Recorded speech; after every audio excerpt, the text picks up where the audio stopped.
En la clase de hoy vamos a ver daño celular. Si recuerdan, en clases pasadas vimos que las células ante el estrés sufren una serie de cambios que llamamos adaptaciones celulares, con lo cual ellas conservan su forma y función. En cambio, el daño celular ocurre si estas células fallan en adaptarse a este estrés y entonces van a sufrir una serie de cambios que las van a lesionar. Si las células afectadas pueden recuperarse de este daño, le vamos a llamar daño celular reversible. Pero si el estímulo es lo suficientemente intenso para que las dañe de forma permanente, van a morir y vamos a denominar este fenómeno daño celular irreversible. Las causas del daño celular son varias, pero dentro de las más comunes son estas que están aquí enunciadas, y de estas la más común es la deprivación de oxígeno o la anoxia.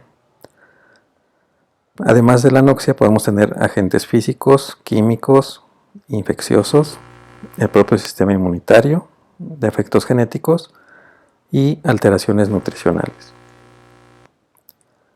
Los blancos del daño celular básicamente son las membranas celulares y básicamente la más lábil de ellas es la membrana mitocondrial, con lo cual los blancos del daño celular son la respiración aeróbica, las membranas celulares como la mitocondrial, citoplasmática y lisosomal. Se va a afectar la síntesis proteica, la integridad del citoesqueleto y la integridad del núcleo, por lo cual se va a dañar el material genético. Entonces, cualquier estímulo nocivo lo que va a hacer básicamente es provocar un daño a la membrana celular o a la membrana de los organelos. Y esto va a llevar a cabo una serie de daños o alteraciones en la célula que van a provocar su muerte. Al haber daño en la membrana mitocondrial, va a empezar a dejarse de producir ATP, con lo cual pues vamos a tener poca energía para que las funciones celulares se sigan manteniendo. Entonces se van a detener muchos de los procesos celulares y además la mitocondria, al tener una membrana dañada, va a promover que haya la muerte celular por la vía de la apoptosis. También, cuando hay daño a la membrana de los lisosomas, hay un escape de sus enzimas digestivas hacia el citosol o hacia el ambiente extracelular, con lo cual va a producir destrucción de los componentes celulares. Cuando la membrana citoplasmática se daña, lo que va a provocar es que haya pérdida de continentes celulares y es que estos escapen al ambiente extracelular, y sobre todo va a haber una entrada masiva de calcio hacia la célula. Esta entrada masiva de calcio lo que va a provocar es una serie de reacciones que básicamente van a provocar edema en la propia célula y rompimiento de las proteínas del citoesqueleto y daño al material genético. También el propio estímulo lesivo va a provocar que haya respuesta inflamatoria, con lo cual se van a generar también especies reactivas de oxígeno, y estas a su vez van a perpetuar el daño hacia los siguientes, a todos los organelos intracelulares y a la propia célula. Entonces, uno de los principales pasos o fenómenos que ocurren en el daño celular es la depresión del ATP, y la principal causa es la hipoxia o la isquemia. Entonces, en resumen, cuando tenemos un fenómeno de isquemia o hipoxia, vamos a tener disminución de la fosforilación oxidativa con la consecuente disminución de la cantidad de ATP. Va a disminuir la actividad de sodio-potasio, que va a aumentar el flujo de calcio y de sodio al interior del citoplasma, con lo cual va a provocar edema intracelular. Vamos a tener activación de la glucólisis anaeróbica, con lo cual va a disminuir el glucógeno, va a disminuir el pH, y esto va a degradar componentes intracelulares como la cromatina. Y otros efectos que va a provocar la pérdida del ATP va a ser el desprendimiento de los ribosomas, disminución de la síntesis proteica y acumulación de lípidos. Entonces, cuando el calcio citosólico aumenta, va a activar fosfolipasas, las cuales van a dañar la membrana celular. Va a activar proteasas, las cuales van a destruir las membranas y citoesqueleto, y va a activar endonucleasas, las cuales van a empezar a degradar al material genético. La entrada masiva de calcio es uno de los principales mecanismos de muerte celular, ya que es un activador de la apoptosis. También, al igual que la depleción del ATP, va a ocurrir principalmente en la hipoxia y en la isquemia. Entonces, cuando tenemos un agente nocivo que va a provocar daño en la membrana citoplásmica, va a entrar calcio al citoplasma, y este calcio citosólico aumentado va a aumentar la actividad de la ATPasa, las fosfolipasas, proteasas y endonucleasas, con los consecuentes daños a las membranas de todos estos compartimentos. También ya comentamos que al haber estos procesos va a generarse radicales libres,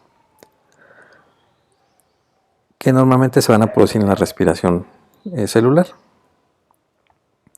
Lo que va a ocurrir en este fenómeno de daño celular es que va a haber un desequilibrio entre la producción de estos radicales libres y la producción de especies o moléculas que actúan como protectoras contra estos radicales libres, como estas enzimas, superóxido dismutasa, peroxidasa de glutatión, vitamina C, vitamina E, catalasa, etc.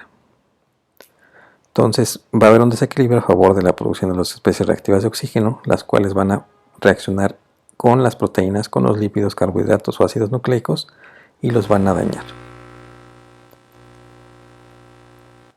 Dentro de los radicales libres, los más importantes que se generan y que van a producir daño es el óxido nítrico, ya que es un anión que es muy reactivo con todos los componentes intracelulares y que básicamente va a provocar peroxidación de lípidos en las membranas, oxidación de los aminoácidos y proteínas, resultando en la fragmentación de la membrana nuclear de las proteínas, y además van a reaccionar con proteosomas, y esto va a perpetuar el daño celular. Entonces, los radicales libres son un elemento nocivo que ocurre en diversas enfermedades. En especial, son una vía común de daño celular en la toxicidad por oxígeno. Esto ocurre cuando hay un fenómeno isquémico y que después se reperfunde la zona lesionada. También están presentes en el daño por radiación, por el metabolismo de fármacos y toxinas y por el uso de tabaco. También está implicado en enfermedades como la aterosclerosis, ya que peroxidan lípidos, en especial la LDL, y también están asociados al envejecimiento celular y al cáncer porque dañan directamente al material genético. Como comentamos, el daño por isquemia reperfusión es un daño muy importante en el que, si las células son dañadas irreversiblemente por un evento isquémico, la recuperación ocurre al restaurar el flujo sanguíneo. Sin embargo, hay ocasiones en que la reperfusión puede resultar en un mayor daño, incluida la muerte celular.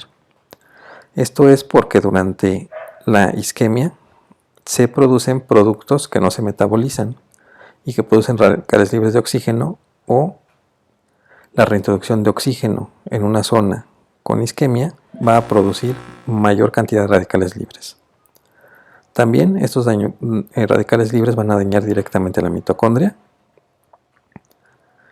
Hay una pérdida natural de antioxidantes durante los fenómenos isquémicos, entonces no van a ser capaces de amortiguar el efecto de las especies reactivas de oxígeno.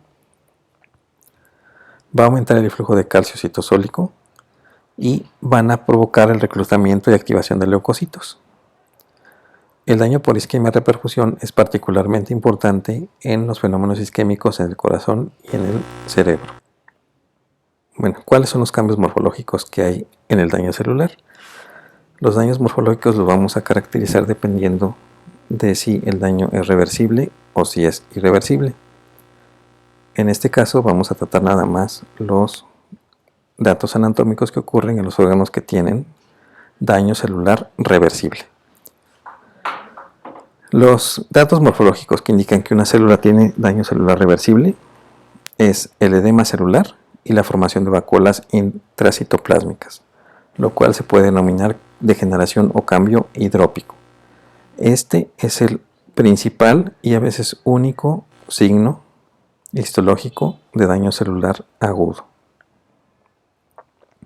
Hay otros datos que pueden indicar que hay daño celular agudo y que es reversible, pero estos no son muchas veces apreciados por microscopía de luz y son mejor apreciados por estudios de microscopía electrónica. Básicamente estos son irregularidades de la membrana citoplásmica, edema mitocondrial y dilatación del retículo endoplásmico. Otro cambio que puede indicar que hay daño celular reversible es la formación de pequeñas vesículas de lípido intracitoplásmicas, lo cual se puede llamar cambio graso. Este es un ejemplo histológico de un riñón que muestra esta degeneración hidrópica. Ya mencionamos que es uno de los signos principales y sobre todo tempranos del daño celular. Este cambio se refiere a la acumulación intracitoplásmica de agua y usualmente es debido a la hipoxia, resultado de la disminución de la respiración aeróbica y disminución del ATP. En este corte histológico estamos observando estas formaciones que corresponden a los glomérulos y alrededor de ellos todos los túbulos colectores muestran una apariencia clara, se ven de color blanco porque son células que están hinchadas de agua.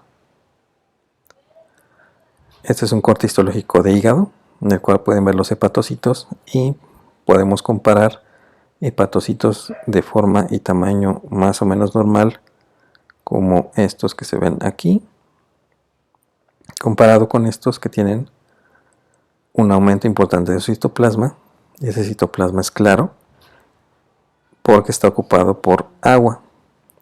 La gran mayoría de los hepatocitos que hay en este campo están edematizados porque presentan este daño celular agudo. El cambio graso lo podemos ejemplificar como el depósito o la aparición intracitoplásmica de vesículas de lípido, y este cambio se puede ver incluso macroscópicamente. Un buen ejemplo es el hígado graso. El hígado graso se ve como un hígado de tamaño más grande de lo normal y de un color amarillo pálido.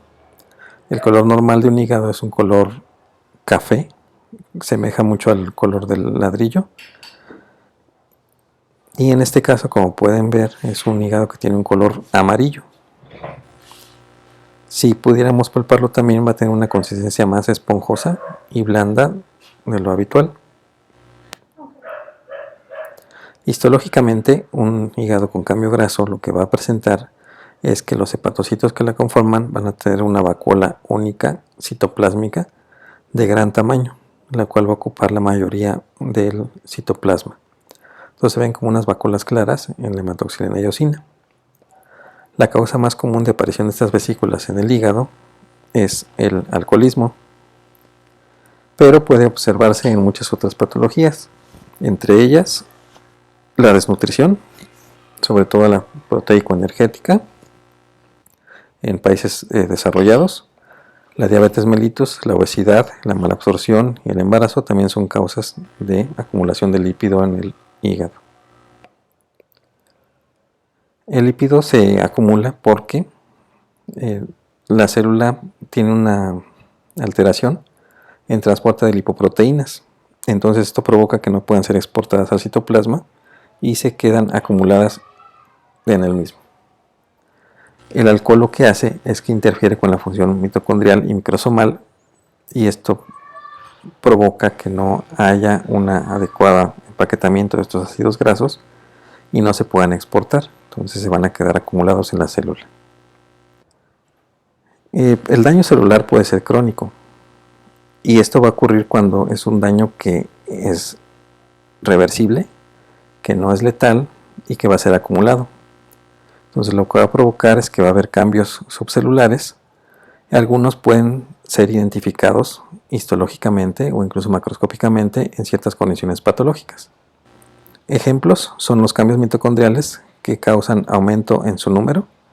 Las células, al estar crónicamente expuestas a la hipoxia o la isquemia, van a aumentar su contenido de mitocondrias para mantener la función respiratoria. Esto es un cambio que denominamos cambios oxifílicos. Otro cambio que puede haber son cambios en el citoesqueleto, lo que va a provocar formación de inclusiones celulares características, como en los siguientes ejemplos. Uno es los cuerpos de Mallory. Estos cuerpos de Mallory representan filamentos intermedios de citoqueratina que se acumulan en los hepatocitos que están dañados crónicamente por el alcohol. Morfológicamente se observan como estas inclusiones de un color eosinófilo o color rosa intenso que están en el citoplasma de los hepatocitos. Noten también en esta imagen que aquí tenemos un hepatocito que tiene una gran vacuola de lípido, entonces también tiene cambios grasos. Otro de estos ejemplos son las marañas neurofibrilares.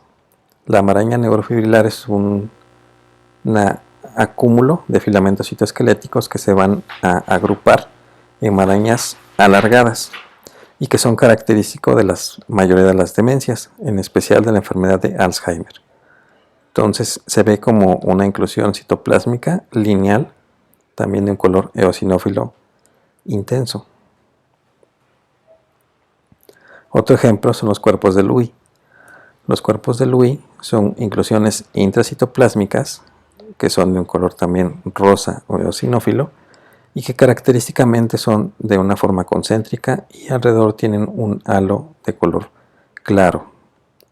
Los cuerpos de Lewy son agregados anormales de proteína dentro de las neuronas y ocurren en diversas enfermedades, en muchos tipos de demencia, pero hay una en particular que se denomina así, enfermedad por cuerpos de Lewy, que se caracteriza porque se acumulan muchas de estas proteínas porque son genéticamente mal codificadas, entonces no se pueden tampoco procesar correctamente y se acumulan en las células.